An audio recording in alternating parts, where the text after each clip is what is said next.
Good morning, everybody. Joe at the Big Sky Model Workshop here on a beautiful Sunday morning with another episode of Sunday Morning Model Cars and Coffee, hosted by Paul at Left Coast Model Car Builds. This has got to be the fastest growing thing in the YouTube model car community, and I love every minute of it. And this time I actually have a model to share. I actually finished something. So I figured I would show you this car a little further, do a little storytelling with styrene today. I will tell you the story of the 1-to-1 if you guys want to hear. So if you've been following along, this is my under 1,000 group build entry hosted by Mike at Model Speed Shop. I did the MPC GTO Superstocker, but I did it in the livery of my second ever dirt car that I built in 1997. Was a one-hit wonder. But since you've seen that reveal, I got crazy and I decided to try to add some weathering. So I took some craft paint and I tried to dry brush, and I got a little heavy underneath there, but it's my first attempt, with some tin, and then I followed that up with some milk chocolate. Just kind of scuff things up like it would have been on the track. I added a lower radiator hose. It bugged me that this kit didn't have one. So, I don't know if you guys can see, I added a piece of electrical wire and super glued that into place to make a lower radiator hose. And I added a little bit of oil leakage to the oil pan gasket. And then the oil filter is yellow. And the reason it's yellow is when I was in high school and in college, I worked at a Pennzoil Fast Lube here in town. So naturally, he would sponsor our oil and our oil filter and that stuff. So it's got a Pennzoil yellow oil filter. For those of you listening at home, this would have been a PZ2 part number oil filter. I still remember that. Anyway, car still has the factory style air cleaner. It comes in the kit. I put that on it because mine had that. Added a little staining to the valve covers with some Tamiya smoke and panel liner. Kind of stained it up a little bit there. The windshield screen is screen door material, like the vinyl screen you can buy at the hardware store to patch your screen doors. Makes a perfect expanded metal. So I did that. You'll notice the numbers don't quite match from side to side, and they didn't in real life either. So the way this car was painted is the exact same way I painted mine back in 1997 as a 19-year-old on a gravel road in my driveway at my parents' house. I painted the red stripe in Krylon red, and then I masked it off. And then I laid out the gold on the doors and painted my numbers and painted the top half of the car. And then I masked that off. And then literally by painting the door, laying out the number with masking tape, and then painting over that in black. So I painted the car the exact same way with Krylon, just like I did in 1997 when I could go to Pomida, which was the department store we had, and buy paint for 89 cents a can. So that's what I did there.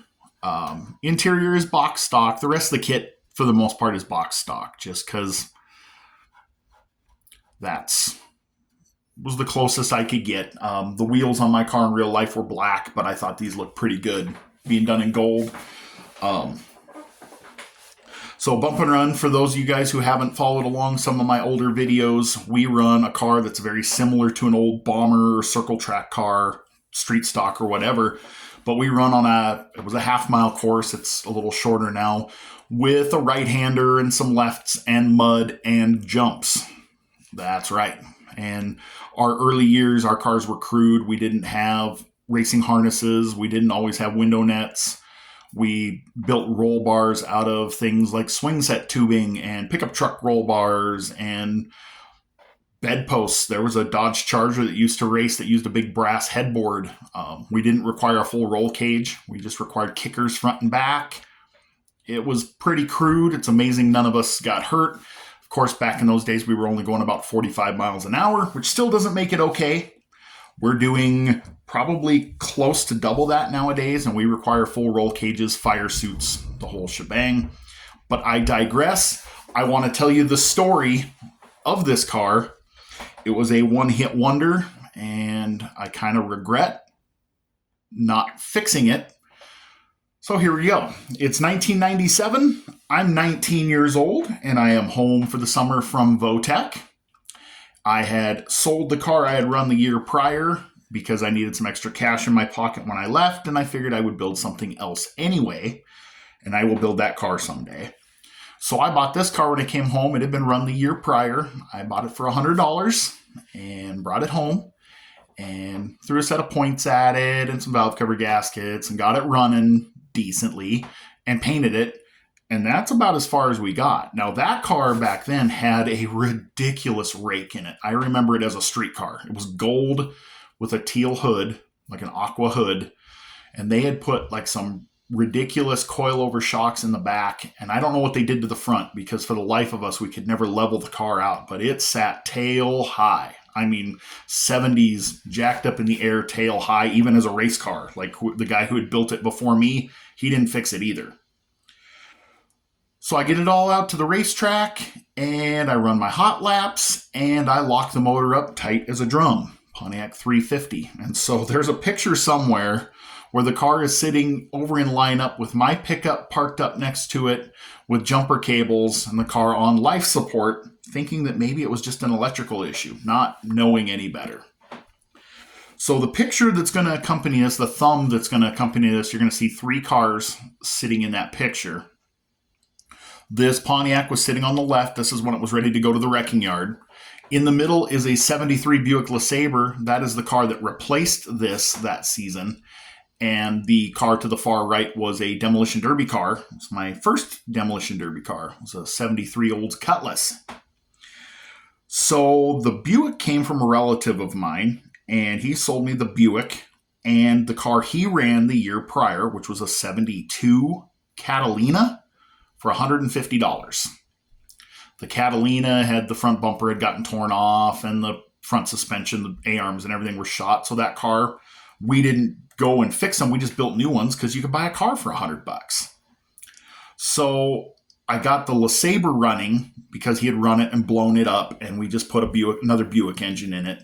But what I should have done, and I kick myself for to this day, I should have taken the 400 out of that Catalina and put it in that Le Mans and put the front coil springs in it so it would have sat level, and I should have kept running that Le Mans. Like a fool, I was so mad at the car. I was like, nah, we'll just scrap it. We'll build something else. And that thing with the 400, if I'd swapped the 4-barrel on it, and if I'd have been smart enough to go up to the wrecking yard and pull an HEI, that car could have been really, really good, I think. But we learn. We learn from those mistakes, and it makes for a great story.